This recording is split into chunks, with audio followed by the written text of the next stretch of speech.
କରୁଛନ୍ତି ତାହେଲେ ଜାଣି ରଖିବା କଥା ଆମର ସମ୍ବଲପୁର ଅଞ୍ଚଳର ଲୋକମାନଙ୍କୁ ଯେ ଉତ୍କଳ କହିଲେ କଟକ ପୁରୀ ବାଲେଶ୍ୱର ଉତ୍କଳ କୌଶଳ କଳିଙ୍ଗ ମିଶିକରି ଓଡ଼ିଶା ପ୍ରଦେଶ ଗଠନ ହୋଇଛି କେବଳ ଉତ୍କଳର ଜୟଗାନ ଗାଇବ ଆଉ କୌଶଳର ଆଉ କଳିଙ୍ଗର କ'ଣ ପାଇଁ ଜୟଗାନ ହବନି ଏଇଟା ଏଇଟା ଏଇଟା ଗୋଟେ ମାନସିକତା ଆମକୁ ତୁମେ ଶୋଷଣ କରୁଛ ଆମର ଆମର ଅର୍ଥ ଆମର ଖଣି ଆମର ଚାଷ ଆମର ଜଙ୍ଗଲ ସବୁଥିରେ ତୁମେ ଆମକୁ ଶୋଷଣ କଲ ଚାକିରି ବାକିରି ସବୁଥିରେ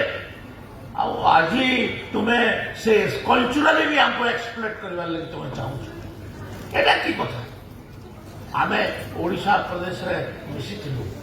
ଓଡ଼ିଶା ପ୍ରଦେଶରେ ମିଶିବା ପାଇଁ ଆନ୍ଦୋଳନରେ ବି ସାମିଲ ହୋଇଥିଲୁ କିନ୍ତୁ ଓଡ଼ିଶାରେ ମିଶିକିରି ଆମର ସବୁଥିରୁ ବଡ଼ ଭୁଲ ହେଲା ଆମେ ଓଡ଼ିଶା ପ୍ରଦେଶରେ ମିଶିଲୁ ଆମର ଗୋଟେ ଐତିହାସିକ ଭୁଲ ଆଉ ଐତିହାସିକ ଭୁଲକୁ ଆମେ ବାରମ୍ବାର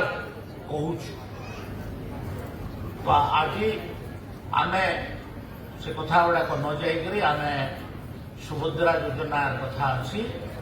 ସୁଭଦ୍ରା ଯୋଜନା ଏଇଟା ଲୋକଙ୍କର ମାନଙ୍କର ମହିଳାମାନଙ୍କର ଅର୍ଥନୈତିକ ବିକାଶ ଦିଗରେ ଆମର ଲାଭ ଦେବ ଆଉ ଏହାକୁ ଏଇଟା ଆଜି ଆମର କିସ୍ତି ଦିଆଯାଉଛି ଏଇଟା